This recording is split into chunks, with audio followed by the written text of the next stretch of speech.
ಮಳೆಗಾಲ, ಬೇಸಿಗೆಗಾಲ, ಚಳಿಗಾಲ 3 ಕಾಲಕ್ಕೂ ಸೂಕ್ತ ಆಗೋ ಒಂದು ಮನೆ ಕಟ್ಟಬೇಕು ಅನ್ನೋದು ಬಹಳಷ್ಟು ಜನರ ಕನಸು. ಬಟ್ ಆದ್ರೆ ಈಗಿರೋ ಬಿಲ್ಡಿಂಗ್ ಕನ್ಸ್ಟ್ರಕ್ಷನ್ಸ್ಗಳಲ್ಲಿ ಆ ಥರದ ಫೀಲ್ ಕೊಡ್ಲಿಕ್ಕೆ ಸಾಧ್ಯವೇ ಇಲ್ಲ. ಬಟ್ ಹೊರಗಿರೋ ಟೆಂಪ್ರೇಚರ್ಗಿಂತ ಮನೆ ಒಳಗೆ ಟೆಂಪ್ರೇಚರ್ 5 ಡಿಗ್ರಿ ಕಮ್ಮಿ ಕೊಡುತ್ತೆ ಅಂದ್ರೆ ಆ ಥರದ ಬಿಲ್ಡಿಂಗ್ ಕಟ್ಲಿಕ್ಕೆ ಸಾಧ್ಯನಾ ಅಂತ ನೀವೆಲ್ಲರೂ ಕೂಡ ಉಬ್ಬೇರಿಸೋ ಸಹಜ. ಬಟ್ ನಿಮಗೆ ಒಂದು ಎಕ್ಸಾಂಪಲ್ ತೋರಿಸ್ತಾ ಇದ್ದೀನಿ. ನಿಮಗೆ ನಿಮ್ಮ ಲೈವ್ ಕಣ್ಮುಂದೆ ಇರ್ತಕ್ಕಂಥ ಬಿಲ್ಡಿಂಗ್ ಇದೆಲ್ಲದಕ್ಕೂ ಸಾಕ್ಷಿ ಆಗುತ್ತೆ. ಅದಕ್ಕೆ ಕಾರಣ ಮಡ್ ಇಟ್ಟಿಗೆಗಳಿಂದ. ಮಡ್ ಇಟ್ಟಿಗೆಗಳನ್ನ ಇಂಟರ್ಲಾಕ್ ಮಾಡೋದ್ರ ಮುಖಾಂತರ ಈ ಥರದ ಒಂದು ಸೊಗಸಾದ ಮನೆಯನ್ನ, ಸೊಗಸಾದ ಸೂರನ್ನ ಕಟ್ಬೋದು. ಬಟ್ ದುಡ್ಡಿದ್ದವ್ರು ಕಟ್ಬೇಕಾ, ಬಡವ್ರು ಕಟ್ಬೇಕಾ, ಅದು ಮ್ಯಾಟ್ರ್ ಆಗಲ್ಲ. ಬಟ್ ಒಂದು ಒಳ್ಳೆ ಸೂರನ್ನ ಕಟ್ಬೋದು ಕಡಿಮೆ ವೆಚ್ಚದಲ್ಲಿ. ಯಾಕೆ ಅಂತ ಹೇಳಿದ್ರೆ, ನೀವು ಯಾವಾಗ ಮಡ್ ಇಟ್ಟಿಗೆಗಳನ್ನ ಬಳಸ್ತಿರೋ ಅದಕ್ಕೆ ನೀವು ಸಿಮೆಂಟ್ ಅನ್ನ ಪೇಸ್ಟ್ ಮಾಡೋ ಅಗತ್ಯ ಇರೋದಿಲ್ಲ. ನೀವು ಹಳ್ಳಿಯ ಭಾಷೆಯಲ್ಲಿ ಬಳಸೋದಾದ್ರೆ ಗಿಲೋ ಮಾಡೋ ಅಗತ್ಯ ಇರೋದಿಲ್ಲ. ಬಟ್ ಇಫ್ ಇನ್ ಕೇಸ್ ನೀವು ಮಾಡ್ತೀರಾ ಅಂದ್ರೆ ಮಾಡ್ಲೂಬಹುದು, ನಿಮ್ಮ ಸೇಫ್ಟಿಗೆ ಅಥವಾ ಇನ್ನೂ ಸ್ವಲ್ಪ ಮನೆ ತುಂಬಾ ಸೇಫ್ ಆಗಿ ಇರಲಿ ಅನ್ನೋದಕ್ಕೆ. ನೀವು ಈಗಿನ ಕಾಲದಲ್ಲಿ ಮಳೆಗಾಲ, ಬೇಸಿಗೆಗಾಲ, ಇನ್ನು ಬೇಸಿಗೆಗಾಲಕ್ಕೆ ಮನೆ ಒಳಗೆ ಹೋಗ್ಬಿಟ್ರಂತೂ ಸೆಕೆ ಬಿಲ್ಡಿಂಗ್ ಮೇಲಿಂದ ಹಬೆ ಹೊಡಿತಾ ಇರುತ್ತೆ. ಬಟ್ ಇದೇ ಮಡ್ ಇಟ್ಟಿಗೆಗಳನ್ನ ಬಳಸಿದ್ರೆ ನೀವು ಆರಾಮ್ಸೆ ಇರ್ಬೋದು. ಬಟ್ ನಿಮಗೆಲ್ಲ ಒಂದು ಕನ್ಫ್ಯೂಷನ್ಸ್ ಇರುತ್ತೆ, ಈ ಥರದ ಮಡ್ ಇಟ್ಟಿಗೆಗಳನ್ನ ಬಳಸಿ ನಾವು ಡೂಪ್ಲೆಕ್ಸ್ ಮನೆ ಕಟ್ಬೋದಾ, ಅಥವಾ ಒಂದು 2 ಫ್ಲೋರ್ ಮನೆ ಕಟ್ಬೋದಾ, ಒಂದು ದೊಡ್ಡ ಅಪಾರ್ಟ್ಮೆಂಟ್ ಕಟ್ಬೋದಾ ಅಂತ ನಿಮಗೆಲ್ಲವಕ್ಕೂ ಕೂಡ ಪ್ರತ್ಯಕ್ಷ ಸಾಕ್ಷಿಯಾಗಿರ್ತಕ್ಕಂಥ ಒಂದು ದೊಡ್ಡ ಅಪಾರ್ಟ್ಮೆಂಟ್ ಎದುರಿಗೆ ನಿಮಗೆ ತೋರಿಸ್ತಾ ಇದ್ದೀನಿ. ಇದೇ ನಿಮಗೆ ಪ್ರತ್ಯಕ್ಷ ಸಾಕ್ಷಿ. ಹೇಗೆ ಕಟ್ತಾರೆ ಏನು ಎಲ್ಲವನ್ನೂ ಇವತ್ತು ನಿಮಗೆ ನಿಮ್ಮ ಕಣ್ಣು ಮುಂದೆ ನ್ಯಾಚುರಲ್ ಆಗಿ ಲೈವ್ ಎಕ್ಸ್ಪೀರಿಯನ್ಸ್ ಆಗೋ ಥರನೇ ನಾನು ನಿಮಗೆ ಎಕ್ಸ್ಪ್ಲೇನ್ ಮಾಡ್ತಾ ಹೋಗ್ತೀನಿ. ಆರಾಮ್ಸೆ ಕಟ್ಬೋದು ಈ ಥರ ಮಡ್ಡಿ ಇಟ್ಟಿಗೆಗಳನ್ನು ಬಳಸಿ. ಬಟ್ ಕಡಿಮೆ ವೆಚ್ಚದಲ್ಲಿ ಕಟ್ಟೋದಿದೆಯಲ್ಲ ಅದು ಮ್ಯಾಟ್ರು. ಬಡವರಿಗೆ ಎಲ್ರಿಗೂ ಕೂಡ, ಈ ಮಿಡ್ಲ್ ಫ್ಯಾಮಿಲೀಸ್ಗಳಿಗೆ ಮನೆ ಕಟ್ಟೋದು ಒಂದು ದೊಡ್ಡ ಕನಸಾಗಿರುತ್ತೆ. ಆ ಕನಸು ಈ ಮುಖಾಂತರ ಸಾಕಾರ ಆದರೆ ಎಷ್ಟು ಹೆಲ್ಪ್ ಆಗುತ್ತೆ ಅಂತ. ಬಟ್ ಎಲ್ಲ ಬಿಲ್ಡಿಂಗ್ ಕಾಂಟ್ರಾಕ್ಟರ್ಗಳು ಈ ಥರದ್ದು ಯೋಚನೆ ಮಾಡ್ತಾ ಇರ್ತಾರೆ, ಮಡ್ಡಿ ಇಟ್ಟಿಗೆಗಳಿಂದ ಮನೆ ಕಟ್ಟಬೋದಾ ಅಂತ. ಬಟ್ ಕೆಲವೊಬ್ರು ಅದನ್ನು ಪ್ರಯೋಗ ಮಾಡ್ತಾರೆ. ಬಟ್ ನಿಮಗೆ ಈ ಕಣ್ಣು ಮುಂದೆನೇ ಇದೆ ಆ ಥರದ ಇಟ್ಟಿಗೆಗಳು ಹೇಗಿರುತ್ತೆ ಅಂತ. ಸೊ ನಿಮಗೆ ತೋರಿಸ್ತಾ ಇದ್ದೀನಲ್ಲ, ಈ ಇಟ್ಟಿಗೆಗಳು ನೀವು ನಾರ್ಮಲಿ ಇಟ್ಟಿಗೆಗಳೆಲ್ಲ ಎಷ್ಟು ಇಂಚ್ ಇರುತ್ತೆ ಅಂತ ನೋಡ್ತೀರ. ಬಟ್ ಇದು ಹೈಟು 6 ಇಂಚ್ ಇರುತ್ತೆ, ಉದ್ದ 12 ಇಂಚು. ಬಟ್ ಈ ದಪ್ಪ ಇದೆಯಲ್ಲ, ಈ ವಿಡ್ತ್ ಇದೆಯಲ್ಲ, ಇದನ್ನ ಡಿಪೆಂಡ್ಸ್ ಅಪ್ಪ ನೀವು ಕಟ್ತಕ್ಕಂಥ ಮನೆ ಅಗಲ, ಉದ್ದ, ಅಳತೆಗಳ ಮುಖಾಂತರ ಇದು ವೇರಿ ಆಗುತ್ತೆ ವಿಡ್ತು. ಬಟ್ ಹೆಂಗೆ ಇಂಟರ್ಲಾಕ್ ಮಾಡ್ತಾರೆ ಅನ್ನೋದನ್ನ ನಾನು ತೋರಿಸ್ತೀನಿ. ಬಟ್ ನೀವು ತುಂಬಾ ಹತ್ತಿರದಿಂದ ಫೋಕಸ್ ಮಾಡಿ ತೋರಿಸ್ತಾ ಇದ್ದೀನಿ ಯಾವ ಥರ ಇದೆ ಅಂತ. ಮಧ್ಯೆ ಸ್ವಲ್ಪ ಸ್ಪೇಸ್ ಇದೆ. ಈ ಸ್ಪೇಸ್ ಇದೆಯಲ್ಲ, ಈ ಸ್ಪೇಸ್ 2 ಇಟ್ಟಿಗೆಗಳ ಮಧ್ಯೆ ಲಾಕ್ ಆಗ್ತಕ್ಕಂಥದ್ದು. ಈ ಥರ ಲಾಕ್ ಮಾಡ್ತಾರೆ. ಈ ಮಿಡ್ಲಲ್ಲಿ ಲಾಕ್ ಮಾಡಿದ ತಕ್ಷಣ ಇನ್ನೊಂದು ಇದೇ ಮಡ್ ಇಟ್ಟಿಗೆನ ಮತ್ತೆ ನೆಕ್ಸ್ಟ್ ಶೇಪಿಗೆ ಇಡ್ತಕ್ಕಂಥದ್ದು. ಸಖತ್ ಗಟ್ಟಿಯಾಗಿದೆ. ನೀವು ಇದನ್ನ ಈ ಹಳ್ಳಿ ಕಡೆ ಎಲ್ಲ ಜಮ್ಮಿಟ್ಟಿಗೆ, ಮಲೆನಾಡು ಕಡೆ ಜಮ್ಮಿಟ್ಟಿಗೆ ಮಣ್ಣು ಅಂತ ಬರುತ್ತೆ, ಆ ಥರ ನಾರ್ಮಲ್ ಮಣ್ಣಿಂದ ಮಾಡಿರ್ತಕ್ಕಂಥ ಇಟ್ಟಿಗೆ ಇದು. ಸೊ ಇವನ್ನ ಬಳಸಿ ಈ ಥರ ಒಂದು ದೊಡ್ಡ ಮನೆಗಳನ್ನು ಕಟ್ಬೋದು. ಸೊ ನಿಮ್ಮೆಲ್ಲರ ಕನಸು ಮನೆ ಕಟ್ಟೋದು, ಒಂದು ಮನೆ ಕಟ್ಟಿ ನೋಡು, ಮದುವೆ ಮಾಡಿ ನೋಡು ಅಂತಾರಲ್ಲ, ಆ ಥರದ ಕನಸು ಸಾಕಾರ ಆಗ್ಲಿಕ್ಕೆ ಮಡ್ಡಿ ಇಟ್ಟಿಗೆ ಪೂರಕವಾಗಿರ್ತಕ್ಕಂಥದ್ದು. ನಿಮ್ಗೆ ಹೇಗೆ ಕಟ್ತಾರೆ, ಗಟ್ಟಿಯಾಗಿರುತ್ತಾ, ಯಾರಾದ್ರೂ ಬಂದು ಜೋರಾಗಿ ಹೊದ್ರು ಕೂಡ ಶೇಕ್ ಆಗದೆ ಇರೋವಷ್ಟು ಗಟ್ಟಿಯಾಗಿದ್ರೆ ಸಾಕಪ್ಪ ಅಂತಿರಲ್ಲ, ಅದನ್ನ ಲೈವ್ ಆಗಿ ನಿಮ್ಮ ಮುಂದೆನೆ ತೋರಿಸ್ತೀನಿ. ಬನ್ನಿ ಹೋಗೋಣ.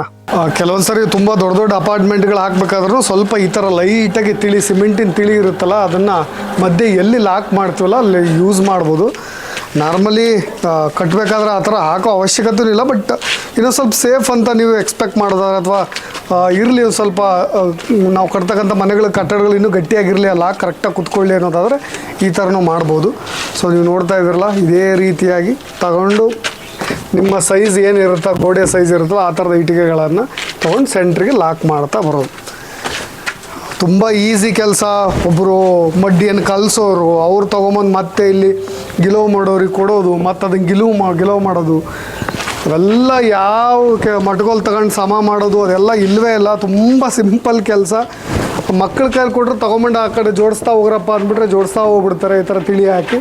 ಅಷ್ಟು ಈಸಿ ಕೆಲಸ. ತುಂಬ ಎಕ್ಸ್ಪರ್ಟ್ಸ್ ಏನ್ಬೇಕಾಗಿಲ್ಲ. ಬಟ್ ಇಟ್ಟಿಗೆ ಮಾತ್ರ ತುಂಬ ಗಟ್ಟಿಯಾಗಿರ್ಬೇಕಷ್ಟೆ. ಇದೇ ಮಡ್ಡಿ ಇಟ್ಟಿಗೆಗಳನ್ನು ಬಳಸಿ ಕಟ್ಟಿರ್ತಕ್ಕಂಥ ಮನೆ ಒಂದು ಫೈನಲ್ ಕಾಪಿ ಹೇಗಿರುತ್ತೆ ಅನ್ನೋದನ್ನ ನಿಮಗೆ ತೋರಿಸ್ತಾ ಇರೋದು. ಬನ್ನಿ, ನೀವು ಒಳಗೆ ನಾನು ಬರ್ತಾ ಇದ್ದ ಹಾಗೆ ನಿಮಗೆ ಒಂದು ಅದ್ಭುತವಾದಂಥ ಸುಂದರವಾದಂಥ ಗೃಹ, ನಿಮ್ಮ ಕಲ್ಪನೆಗೆ, ನಿಮ್ಮ ಕನಸಿನ ಮನೆ ಹೇಗಿರ್ಬೇಕು ಅನ್ನೋದಕ್ಕೆ ಈ ಥರ ಇದ್ದರೆ ಸಾಕಪ್ಪ ಅನಿಸುತ್ತೆ. ಮನೆ ಒಳಗೆ ಬರ್ತಾ ಇದ್ರೆ ಎಷ್ಟು ತಂಪು ಫೀಲ್ ಆಗ್ತಾ ಇದೆ ಅಂದರೆ, ನಿಮಗಿದು ಡುಪ್ಲೆಕ್ಸ್ ಮನೆ ಅಂತ ನಿಮ್ಗೆ ಆಶ್ಚರ್ಯ ಅನಿಸುತ್ತೆ. ಈ ಥರದ ಮಡ್ಡಿ ಇಟ್ಟಿಗೆಗಳನ್ನು ಬಳಸಿ ಕಟ್ಟಿರ್ತಕ್ಕಂಥ ಮನೆ. ಮಧ್ಯ ಒಂದು ತೂಗುಯ್ಯಾಲೆ ಇಟ್ಟು ಈ ಕಡೆ ಗೋಡೆಗಳಲ್ಲಿ ನೀವು ನೋಡಿರ್ಬೋದು ಇದೇ ಥರದ ಮಡ್ಡಿ ಇಟ್ಟಿಗೆಗಳನ್ನು ಬಳಸಿ. ಸೈಜ್ ವೇರಿ ಆಗಿದೆ ಅಷ್ಟೇ. ಈ ಥರ ಒಂದು ಡಿಸೈನ್ ಮಾಡಿ, ಜೊತೆಗೆ ಈ ಗೋಡೆಗಳನ್ನು ಬಳಸಿರ್ತಕ್ಕಂಥ ಮಡ್ಡಿ ಇಟ್ಟಿಗೆಗಳಿಗೆ ನಿಮ್ಮ ಕನ್ಫರ್ಮೇಷನ್ಗೆ ಮತ್ತೊಂದು ಸರಿ ನಾನು ತೋರಿಸ್ತಾ ಇದ್ದೀನಿ. ಇದೇ ಮಡ್ಡಿಟ್ಟಿಗೆಗಳನ್ನು ಕಟ್ಟಿರ್ತಕ್ಕಂಥ ಲಾಕ್ ಮಾಡಿರ್ತಕ್ಕಂಥ ಗೋಡೆ. ನಿಮ್ಗೆ ಎಷ್ಟು ಗುದ್ದಿದ್ರು ಯಾವ ಥರನೂ ಫೀಲ್ ಆಗಲ್ಲ. ಇದೇ ಸಿಮೆಂಟ್ ಗೋಡೆಗಳ ಥರನೇ ಅನಿಸುತ್ತೆ. ಡುಪ್ಲೆಕ್ಸ್ ಮನೆ ಜೊತೆಗೆ ಇನ್ಫ್ರಾಸ್ಟ್ರಕ್ಚರ್ ಯಾವ ಥರ ಇರಬೇಕು, ನಿಮಗೆ ಇಂಟೀರಿಯರ್ ಡೆಕೋರೇಷನ್ ಯಾವ ಥರ ಇರಬೇಕು ಅಂತ ಕರೆಕ್ಟಾಗಿ ಪ್ಲ್ಯಾನ್ ಮಾಡ್ಕೊಂಬಿಟ್ರೆ ಈ ಮನೆ ನಿಮಗೆ ಕಣ್ಣು ಮುಂದೆ ಸ್ವರ್ಗ ಅಂತ ಅನಿಸೋದ್ರಲ್ಲಿ ಮತ್ತೊಂದು ಮಾತೇ ಇಲ್ಲ. ಯಾಕೆಂದರೆ ಈ ಮನೆ ಒಳಗೆ ನಾನು ಬಂದು ನಿಂತ್ಕೊಂಡಾಗ ಆ ಥರ ಫೀಲ್ ಆಗ್ತಾ ಇದೆ. ನಿಜಕ್ಕೂ ಕೂಡ ಇದು ಒಂದು ಬಿಲ್ಡಿಂಗ್ ಮನೆ, ಸಿಮೆಂಟಿನ ಕಟ್ಟಡದ ಥರ ಫೀಲ್ ಆಗ್ತಾ ಇಲ್ಲ. ಒಂದು ಯಾವುದೋ ಪುಟ್ಟ ಗುಡಿಸಲು ಒಳಗೆ ಕುತ್ಕೊಂಡಾಗ ಎಷ್ಟು ನೆಮ್ಮದಿ ಅಂತ ಅನ್ಸುತ್ತೋ ಅಷ್ಟು ಫೀಲ್ ಆಗುತ್ತೆ.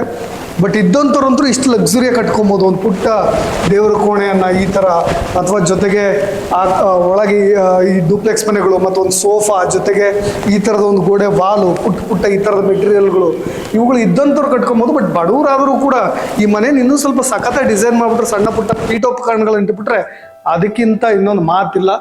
ಸೊ ಒಂದು ಅದ್ಭುತವಾದ ಮನೆ. ಜೊತೆಗೆ ಹೊರಗೆ ಲಾಬಿಯನ್ನು ನಾನು ನಿಮಗೆ ತೋರಿಸ್ತೀನಿ, ಅದು ಕೂಡ ಅಷ್ಟೇ ಚೆನ್ನಾಗಿದೆ. ಒಂದು ಗ್ಲಾಸನ್ನು ಅಥವಾ ನೀವೆಲ್ಲರೂ ಗೆಸ್ಟ್ಸ್ಗಳು ಬಂದಾಗ ಅಥವಾ ಫ್ಯಾಮಿಲೀಸ್ಗಳು ಬಂದಾಗ ಕುತ್ಕೊಂಡು ಡಿಸ್ಕಷನ್ ಮಾಡೋಕ್ಕೆ ಅಥವಾ ಮೀಟಿಂಗ್ ಹಾಲ್ ಥರನೂ ಕೂಡ ಮಾಡ್ಕೊಬೋದು. ಸ್ವಲ್ಪ ದೂರದಲ್ಲಿ ಒಂದಿಷ್ಟು ಅಳತೆ ಇರೋವಂತಹ ಒಂದು ಸ್ವಲ್ಪ ಸೈಡ್ ದೊಡ್ಡದಾಗಿದ್ದರೆ ಈ ಥರ ಮನೆಯ ಹಿಂದೆ ಈ ಥರ ಒಂದು ಚಿಕ್ಕ ಲಾನ್ ಕೂಡ ಮಾಡ್ಕೋಬೋದು. ಸೊ ಇದಿಷ್ಟು ಈ ಡೋರ್ನ ಓಪನ್ ಮಾಡೋಕ್ಕೆ ಬರಲ್ಲ ಅದು. ಸೊ ಇದಿಷ್ಟು ಮಡ್ ಇಟ್ಟಿಗೆಗಳನ್ನು ಬಳಸಿ ಕಟ್ಟಿರ್ತಕ್ಕಂಥ ಮನೆ. ಇದರ ಜೊತೆಗೆ ನಿಮಗೆ ವೈಡ್ ವ್ಯೂವನ್ನು ನಾನು ತೋರಿಸ್ತಾ ಇದ್ದೀನಿ. ಗೋಪ್ರೋ ವ್ಯೂ ಆ್ಯಕ್ಚುಲ್ ಆಗಿದ್ದು ನಿಮಗೆ ಈ ಸೈಡ್ಗೆಲ್ಲ ಈ ಕಟ್ತಾ ಇರೋದೆಲ್ಲ ಕಾಣಿಸ್ತಾ ಇದೆ. ತುಂಬ ಆಹ್ಲಾದಕರ ವಾತಾವರಣ ಈ ಥರದ ಇಂಟರ್ಲಾಕಿಂಗ್ ಇಟ್ಟಿಗೆಗಳನ್ನು ಬಳಸೋದ್ರಿಂದ. ಬಟ್ ನೀವು ಕೂಡ ಟ್ರೈ ಮಾಡ್ಬೋದು. ಎರಡೂ ಕಡೆ ಪೇಸ್ಟ್ ಮಾಡೋ ಸಿಮೆಂಟ್ ಸ್ವಲ್ಪ ಉಳಿಯುತ್ತೆ. ಜೊತೆಗೆ ಇದ್ರ ಮೇಲೆ ಒಂದಿಷ್ಟು ರಬ್ಬಿಷನ್ನು ಮಾಡ್ತಾರಂತೆ, ಸ್ವಲ್ಪ ಶೈನಿಂಗು.